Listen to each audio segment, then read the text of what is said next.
GSTR 9 file करते हुए एक जो सबसे बड़ी कंफ्यूजन रहती है कि कौन सी टेबल जो है मैंडेटरी टेबल है, कौन सी टेबल ऑप्शनल टेबल है।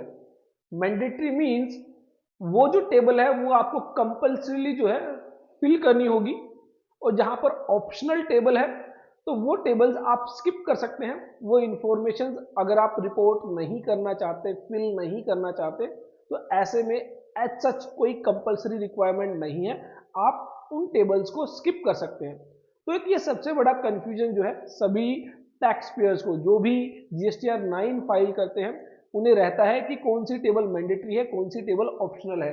कहीं ऐसा ना हो कि कोई टेबल मैंडेटरी हो लेकिन आप उसे ऑप्शनल समझते हुए स्किप कर दें, या फिर कोई टेबल ऑप्शनल है लेकिन आप अननेसेसरली उस पर काफी सारा टाइम कंज्यूम कर रहे हैं उसकी रिपोर्टिंग के लिए। तो ये भी आपके लिए जानना जरूरी है कि कौन सी टेबल मैंडेटरी है, कौन सी टेबल ऑप्शनल है। तो यहां पर हमारे पास जीएसटीआर 9 के अंदर ऑलमोस्ट 19 टेबल्स हैं। तो ऐसे में टेबल 4 से लेकर टेबल 19, जो आपकी टेबल 1 2 3, वो बेसिकली आपकी बेसिक इंफॉर्मेशन है, लीगल नेम है, फाइनेंशियल ईयर है, तो वो सभी जो है ऑटो फिल्ड है। लेकिन टेबल 4 से लेकर टेबल 19 तक जो टेबल्स है वो आपको फिल करनी है, या फिर जो भी डाटा ऑटो पॉपुलेटेड है वो आपको वेरीफाई करना है। तो ऐसे में अगर हम बैक साइड से यहां पर देखें तो सबसे पहले बात आती है टेबल नंबर 19 की, जो लेट फीस टेबल है एंड पेड है।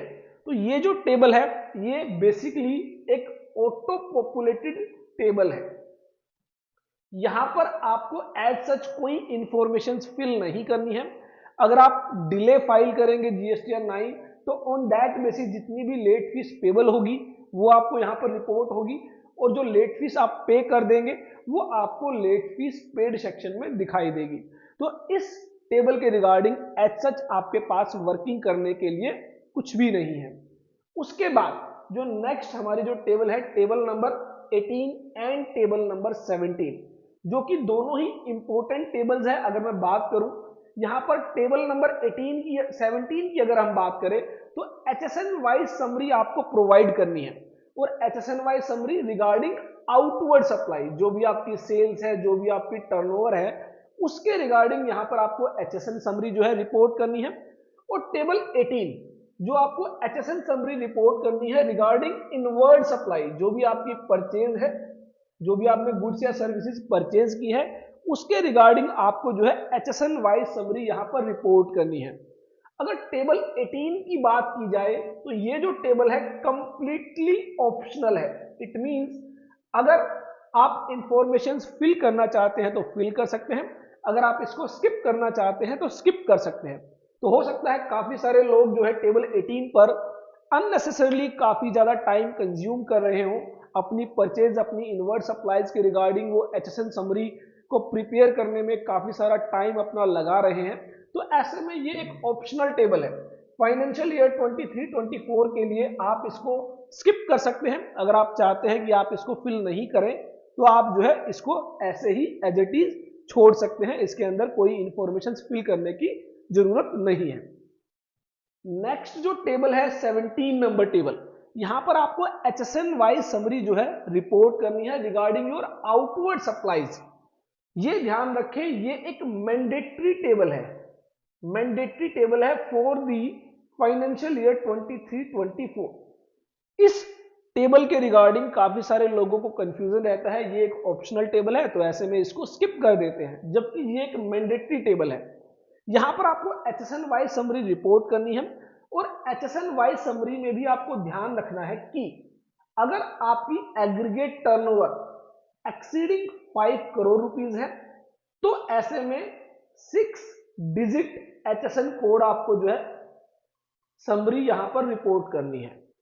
और अगर आपकी जो टर्नओवर है, एग्रीगेट टर्नओवर है, वो अप टू 5 करोड़ रुपीस है, तो ऐसे में आपको 4 डिजिट एचएसएन कोड समरी जो है यहां पर रिपोर्ट करनी है। एक छोटी सी रिलैक्सेशन यहां पर दी गई है कि in case of turnover up to 5 crore rupees, अगर B2C ट्रांजैक्शन है, बिजनेस टू कंज्यूमर ट्रांजैक्शन है, तो ऐसे में इन सप्लाईज के लिए आप एचएसएन समरी अगर रिपोर्ट नहीं करते हैं तो भी चलेगा। इट मींस B2B सप्लाई के लिए यहां पर जो है रिपोर्टिंग मैंडेटरी है। B2C सप्लाई के लिए आप जो है इंफॉर्मेशंस अगर स्किप करना चाहते हैं, फिल नहीं करना चाहते हैं, तो आप B2C सप्लाई के लिए इंफॉर्मेशन स्किप कर सकते हैं। हालांकि देखने वाली बात यह है कि जब कोई भी टैक्स पेयर B2B सप्लाई के लिए HSN समरी प्रिपेयर करेगा, मेंटेन करेगा, तो कहीं ना कहीं वो B2C सप्लाई के लिए भी HSN समरी मेंटेन कर सकता है। तो एज सच कोई प्रॉब्लम यहां पर नहीं आने वाली है। हाँ, जो 5 करोड़ से ज्यादा की टर्नओवर है उनके लिए 6 digit HSN code summary report करना मैंडेटरी है। यहां पर कोई किसी तरह की रिलैक्सेशन उन लोगों को नहीं दी गई है जहां पर एग्रीगेट टर्नओवर 5 करोड़ रुपए से ज्यादा है। तो 23-24 के लिए जो टेबल नंबर 17 है वो मैंडेटरी टेबल है। सिर्फ एक रिलैक्सेशन जो है B2C ट्रांजैक्शन के लिए दी गई है, वो भी जहां पर एग्रीगेट टर्नओवर 5 करोड़ रुपए तक है। उसके बाद जो नेक्स्ट हमारी टेबल यहां पर आती है, table number 16, that is supply from composition tax payers, deemed supply by job worker and goods Saint on approval basis. तो कुछ स्पेशल कंडीशंस हैं जहां पर जो है जो सप्लाई है वो आपको यहां पर रिपोर्ट करनी है। जैसे कि अगर आपने कंपोजिशन डीलर से सप्लाई रिसीव की है, या फिर आपने कोई सप्लाई जॉब वर्क के लिए जो है की, लेकिन जो विद इन टाइम लिमिट्स, अगर इनपुट्स है तो विद इन 1 ईयर वो गुड्स आपके पास आ जानी चाहिए। अगर कैपिटल गुड्स है तो विद इन 3 इयर्स आपके पास आ जानी चाहिए। तो मान लीजिए वो टाइम लिमिट्स के अंदर वो गुड्स, कैपिटल गुड्स आपके पास वापस नहीं आती है, तो ऐसे में वो डीम्ड सप्लाई मान ली जाती है और वो आपको यहां पर रिपोर्ट करनी है। सेम वे में अगर आप गुड्स सेंड करते हैं ऑन अप्रूवल बेसिस, आपने गुड्स को सेंड किया और जो बायर है, प्रोस्पेक्टिव बायर है, अगर उसको एक्सेप्ट करेगा तो वो सेल मानी जाएगी, अगर वो एक्सेप्ट नहीं करता है तो वो सेल नहीं मानी जाती। तो ऐसे में जो प्रोस्पेक्टिव बायर है उसकी अप्रूवल विद इन 6 मंथ्स आ जानी चाहिए। अगर विद इन 6 मंथ्स वो अप्रूवल नहीं आती है तो भी वो ऐसे में यहां पर क्या मान ली जाती है, डीम्ड सप्लाई। तो ये जो स्पेशल केसेस है आपको टेबल नंबर 16 में रिपोर्ट करने हैं। हालांकि अगेन ये जो टेबल है ये कंप्लीटली ऑप्शनल है फॉर द फाइनेंशियल ईयर 23-24। अगर ऐसी कोई इंफॉर्मेशन आप रिपोर्ट करना चाहते हैं तो आप रिपोर्ट कर सकते हैं, लेकिन अगर आप चाहते हैं इस इंफॉर्मेशन को स्किप करना तो ऐसे में आप स्किप भी कर सकते हैं। ये जो टेबल है ये कंप्लीटली क्या है, ऑप्शनल है फॉर द फाइनेंशियल ईयर 23-24। उसके बाद नेक्स्ट जो टेबल आती है, table number 15, that is particular of demands and refunds. तो अगेन फाइनेंशियल ईयर 23-24 के लिए ये जो टेबल है एक ऑप्शनल टेबल है।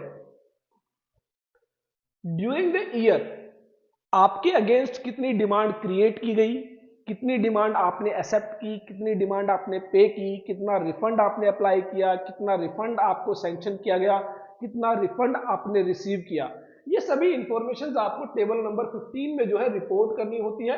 इसके रिगार्डिंग 23-24 में अगर आप इंफॉर्मेशन फिल करना चाहते हैं तो आप इंफॉर्मेशन फिल कर सकते हैं। अगर आप इसको स्किप करना चाहते हैं तो ऐसे में आप इस इंफॉर्मेशन को स्किप भी कर सकते हैं। तो ये आपको ध्यान रखना है कि टेबल नंबर जो 15 है उसके तहत जो आपको रिपोर्टिंग करनी है वो एक ऑप्शनल टेबल है। नेक्स्ट जो है टेबल नंबर 14। टेबल नंबर जो 14 है ये बेसिकली टेबल नंबर 10 एंड 11 की जो भी टैक्स लायबिलिटीज है उसके रिगार्डिंग आपको यहां पर रिपोर्टिंग करनी है कि 10 एंड 11 टेबल में जो एडजस्टमेंट्स की गई है उसकी वजह से अगर कोई टैक्स लायबिलिटी बनती है तो वो कितनी टैक्स लायबिलिटी बनेगी और उसमें से कितना टैक्स आपने पे कर दिया है। तो ये एक मैंडेटरी फील्ड है, मैंडेटरी टेबल है।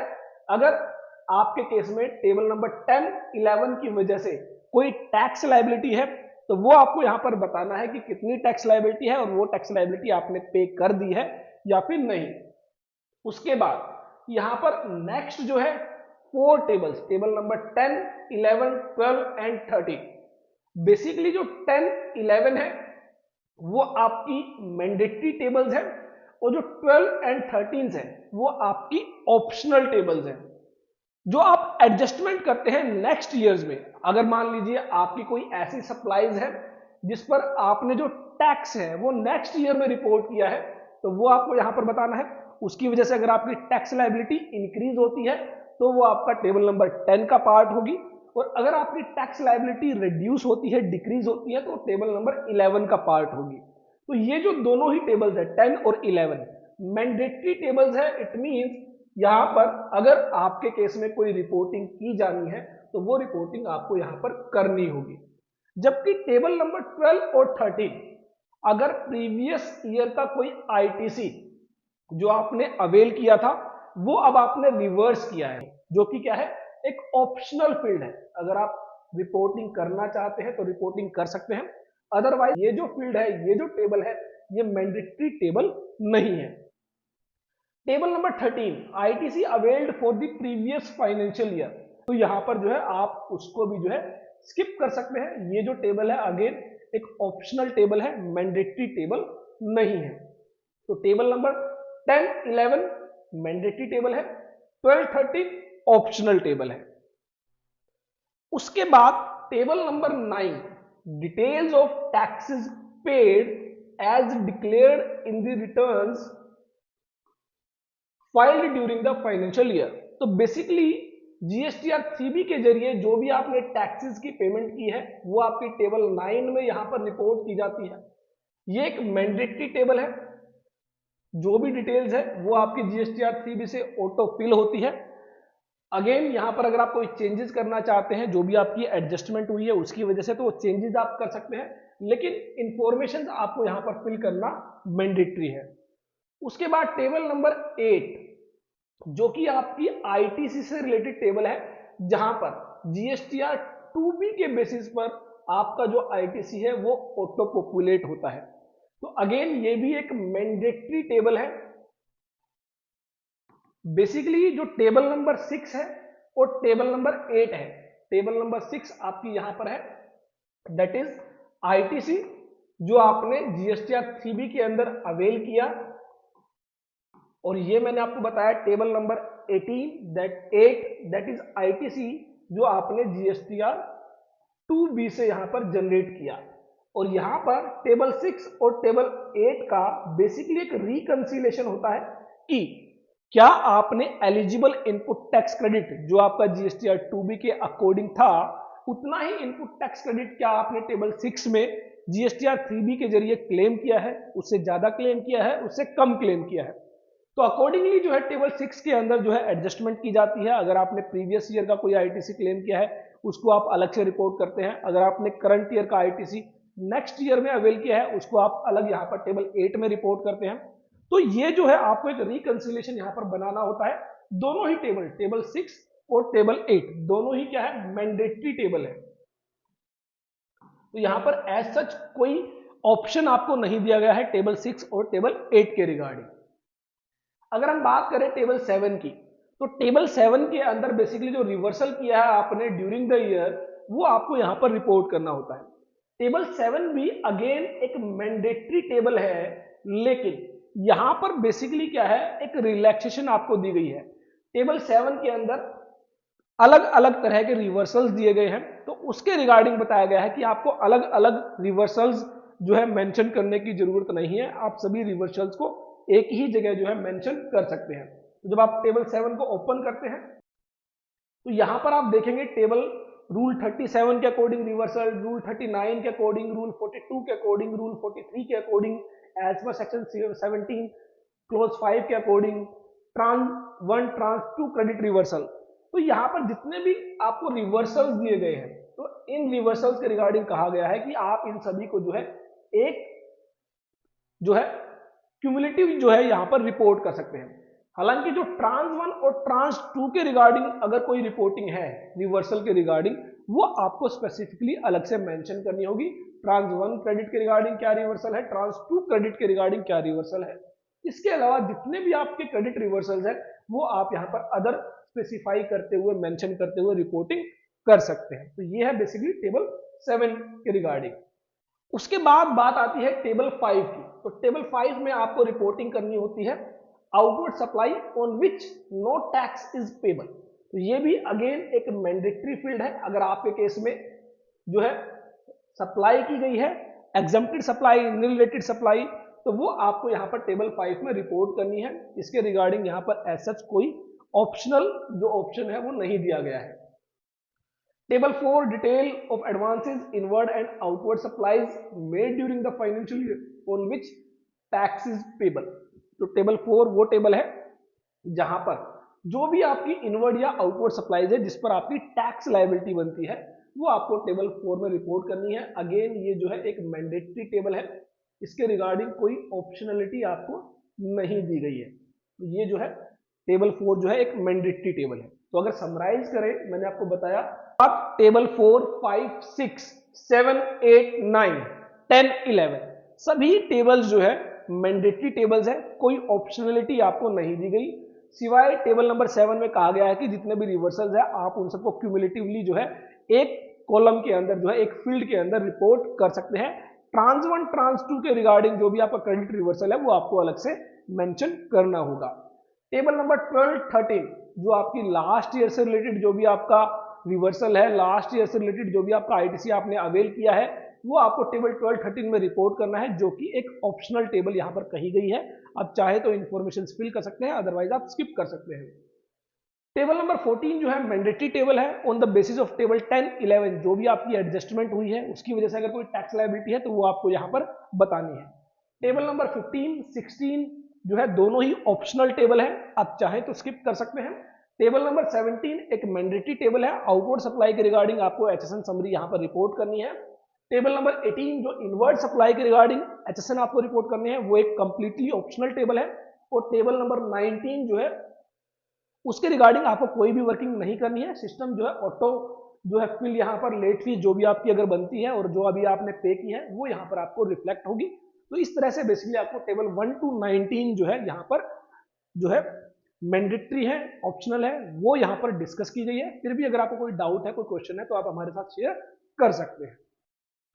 इसके अलावा जिन भी लोगों को जीएसटीआर 9(9)C फाइल करते हुए प्रॉब्लम आ रही है तो ऐसे में आप हमारी वेबसाइट विजिट कर सकते हैं www.allabouttaxes.in, जहां पर कोर्सेज सेक्शन में आपको जीएसटीआर 9 और 9C फाइलिंग के रिगार्डिंग एक स्पेशल कोर्स जो है आपको यहां पर प्रोवाइड किया गया है, जिसमें जो है डिटेल्ड डिस्कशन किया गया है कैसे आप जीएसटीआर 9(9)C फाइल करेंगे, किस तरह से प्रीवियस एडजस्टमेंट्स को या फिर नेक्स्ट ईयर में जो आपने एडजस्टमेंट्स किए हैं उसको आप जीएसटीआर 9(9)C फाइल करते हुए रिपोर्ट करेंगे। आई होप मेरी यह वीडियो आपके लिए यूजफुल होगी और ढेर सारी ऐसी वीडियोस के लिए देखते रहिए हमारे YouTube channel all about tax.